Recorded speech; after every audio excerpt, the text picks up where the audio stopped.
Okay, so I spent the morning trying to begin organizing.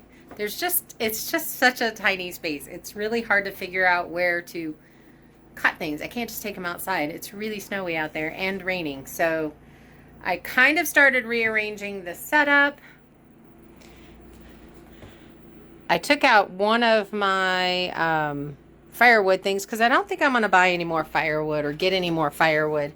I do have some of these pressed logs. I'll probably pick up some more of them, taking this outside.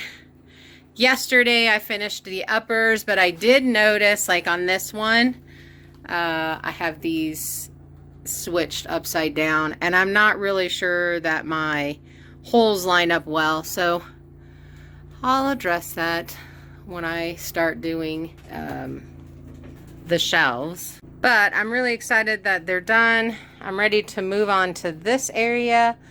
So I need to cut these into more of these. And then I'll need to raise the floor up the 1.5 inches again.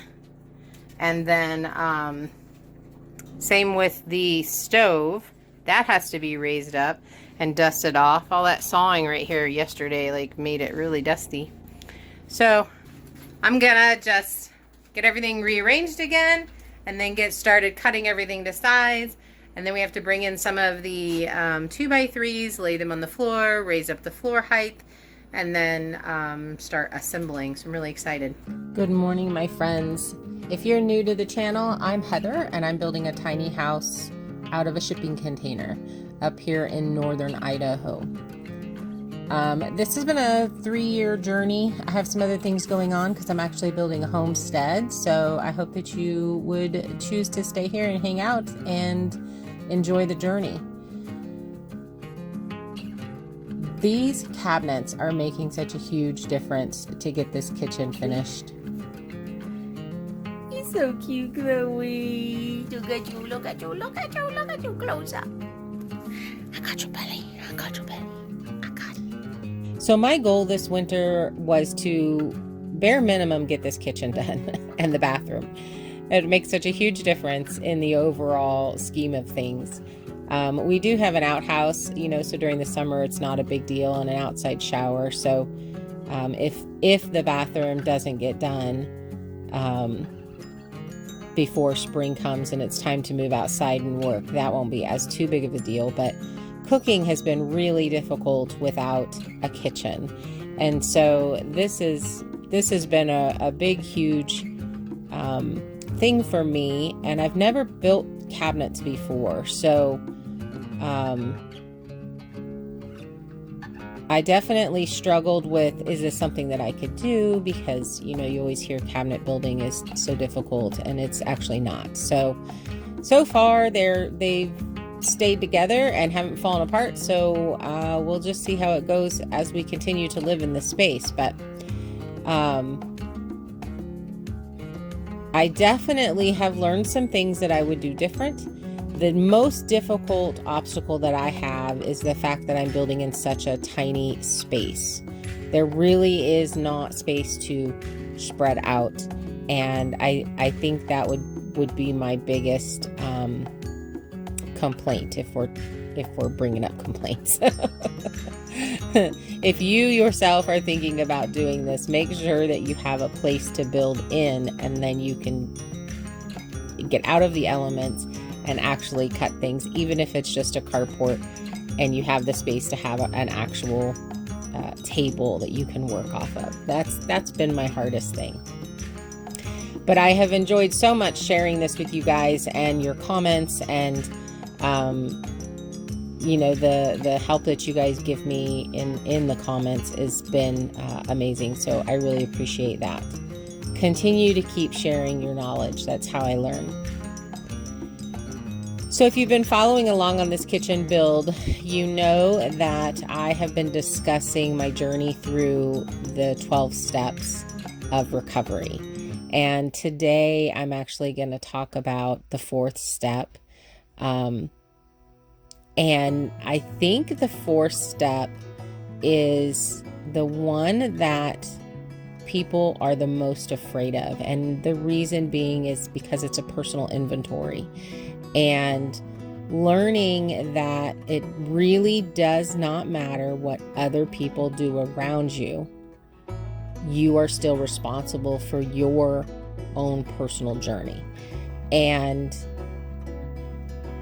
this is going to sound silly, but I've heard many people say it, and so I know I'm not the only one that has done this, but when your whole life revolves around, let's just say somebody, and that person walks out and leaves or hurts you or any of those things, if you don't have an emotional reaction, the feeling that means that what that person did was okay, and or I didn't really care about that person.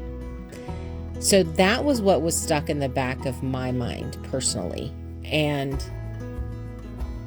But I do have to tell you, the absolute most powerful thing that I've ever been told was that regardless of what anybody does to you, around you, says about you, regardless of any of those things, you have the power to choose how you're going to react to it. And I know that sounds super basic, but I didn't know how to do that. I didn't know how that looked because I had not seen that in my life or around the people around me. We were a very reactive group to, oh, this happened and now I'm supposed to behave like this. And realizing that when I allow somebody to cause me to fall into a reaction that I don't particularly want to have, I don't want to be angry, I don't want to be devastated, I don't want to not have control of my emotions, that I have then given them 100% complete control over me. That was hard to say. I have given them 100% control over me. I've made them my finger quote God. And I remember when I first was told that, I was very angry because I believed in God and I wasn't making a person my God. But when you allow somebody to control everything about you because they've now controlled your emotions and your reactions to things, you have actually made them your God. And that was pretty humbling to learn. So the fourth step, being the inventory, what you do is you write down, basically anybody that you've had a disagreement with, an argument, who's hurt you, any of those kinds of things. And then you write down everything that they've done. And then you write down what you've done. So once you have who it was, what they did to you, you disregard all of that and you write down how you reacted to it. Now, the only thing that I'm in control of is my reaction to things. And this is a skill. This is a learned skill. This is a choice. Have you ever been around those people that just cannot be rattled? Like someone will be acting a fool and they literally keep it all together, and they don't have this. It doesn't matter what that person says something hateful or does something mean. They just look at them and just kind of either walk away or they start asking questions in a very calm voice. That's the goal. That's the goal on how to react to life. And for me, I'd never done that before. I had definitely been in the place of, this awful thing happened, and I now have to either guard and protect myself so it doesn't happen again. And the only way that I can do that is to push everybody away from me, or, if I don't react a specific way, then that means something. I'm not saying that heartache doesn't hurt, because it definitely does. Having your heart broken, it really is a physical reaction to things. And it took me about 3 years of actively working on that broken heart to not have an emotional reaction to the situation. So this is not easy. The concept of it is very simple, but it is not easy. And it is a daily thing to not have that reaction, to allow people to be who they are, and then to actually just make the decision of whether that person has access to you. And that is, I think, the most powerful thing about the 4th step is once you've gone through that, once you've done this inventory of your life and you've made the decision of the people that I'm surrounding myself, are they wanting better for me? Are they rooting for me to succeed? Or are they standing there waiting for me to fail? Are they competing with me? Are they just hanger-ons and they don't want to actually do any of the work, so they just follow along because maybe they can I don't know, get their serenity through you having serenity. I don't know. And making that decision it's very powerful to make the decision to only keep people around you that want you to succeed more than you actually want to succeed. And that is difficult in the beginning to be around, because at first, for me, I didn't believe it. I didn't believe that people wanted to see me succeed. In fact, it had always been proven to me that people wanted to see me fail. And here's what I found through this inventory was I made choices and I allowed people in because I wanted to help them get better. And in that space, that made me feel good. And so I wasn't really doing things to make people feel better. I was doing something to make me feel good. And so then I had an invested reaction to whether or not they did it. And so if they didn't try to do better, get better, do those things, then, and I don't want to pick out any particular person in my past, because it's not about them. So I'm being pretty vague in what I'm talking about, and I hope that it's coming across. My point is actually coming across. But so as I've gone through, and this is where a sponsor is such a big deal, someone who's already gone through this step, this process, because it is emotionally rattling. And I was very dazed and confused for a few days going through this. And, you know, because you have that old tool in your toolbox of, this is how it's supposed to be done because this is what I've been shown by everybody in my life. And it's a big step to step away and say, it's okay that you want to behave that way. I'm not going to control your behavior. What I'm going to do is control my behavior. And if your behavior is not acceptable to me, then I have the choice and the option to walk away and not allow you in my space. Leave space for you if you decide to make the changes that you need to make. That, I think, is the hardest part, is leaving space for somebody. Because someday when and if somebody figures it out and they make their amends to you and they apologize for their behavior and that kind of stuff, you want to really truly already have had that forgiveness in your heart, because we're all broken. And I used to think that people did things to me on purpose. Like they wanted to break me down, or they wanted to control me, or they wanted to take things from me. And really and truly what I think the 4th step did for me was it showed me how broken we all are.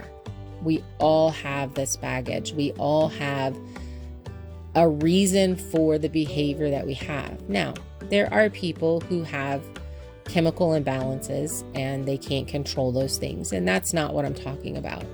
I'm talking about, for me, it was men that came into my life and then wanted me to financially support them and take care of them. And I love taking care of people. My love language is food. I love to cook for people. I love to feed people. I love that. I love the whole aspect of it. And have since I was 10 years old when I cracked open my very first cookbook and just started cooking from the cookbook. It brought my mother so much joy because she hated cooking, but I loved it. And I had to look at my true reasons behind that. And I desperately wanted people to like me. And you can usually get people to like you when you cook good food and you hand it to them and you let them eat it. And I did not have this self-worth. Again, it came back to my self-worth. And so I became very good at this thing that I knew people liked, and then I would give it to them. I would make cakes and stuff. And this is where you have to, because it's not a bad thing to feed people. It's not a bad thing to want to take care of people. It's not a bad thing to want to help people. So in the grand scheme of things, those are all very good qualities to have. But you have to really dig down deep and look at why you really are doing what you're doing. So if you're just here for the kitchen build, these are my lower cabinets. And I'm going to end up doing drawers in the center and then, organizational things in the other two sides. And this is a really big kitchen for such a tiny space, but I like to cook for people. Okay, now I have to decide if I want to pull these away and pull that shiplap up because it's kind of getting in the way of it pushing all the way. Okay, I totally forgot how much fun it was to peel glue off your skin. Who did that as a kid? Poured glue on your skin and then sat and peeled it off. And literally, I'll do this the rest of the night. But I actually think I'm going to call it a night on this. I'm super excited about these. I bumped this one in because of the heat. So, I don't know. I mean, it's still sticking out here, but the doors will be closer in. So there's this just little bit of thing. It's 4 inches shorter. And the thing will come in like this.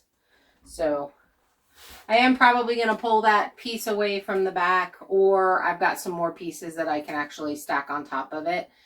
I might end up just doing it that way. And then nailing those to the wall. And then these will be able to be screwed into the wall. There's nothing running behind here, so I don't have to worry about hitting any lines or anything like that. All of our electrical is run up top.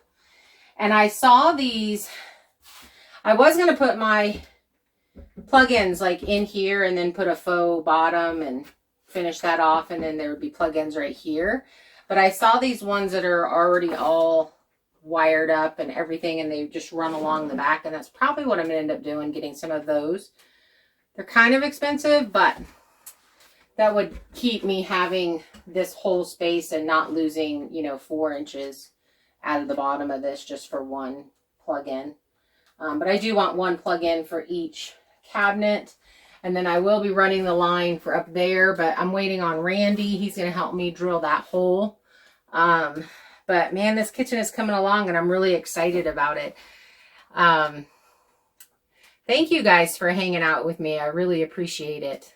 It's truly made this venture up here now that I'm by myself, I get kind of lonely, but I feel like you guys are right here with me. And so it's really kind of awesome. It's not creepy at all. Okay.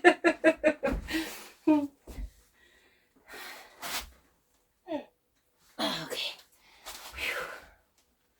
It's going to be nice having that much counter space. I'm going to love it. Love it.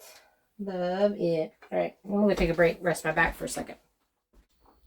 So thank you guys for hanging out with me, and I hope I explained the 4-step to you, and there's definitely a lot of reading material that you can get into, and if you're struggling with an addiction, get into a 12-step program and get a sponsor and get somebody that it's actually done this already that can help you walk through it, because it is not something that we are meant to do alone. Life is not meant to live alone.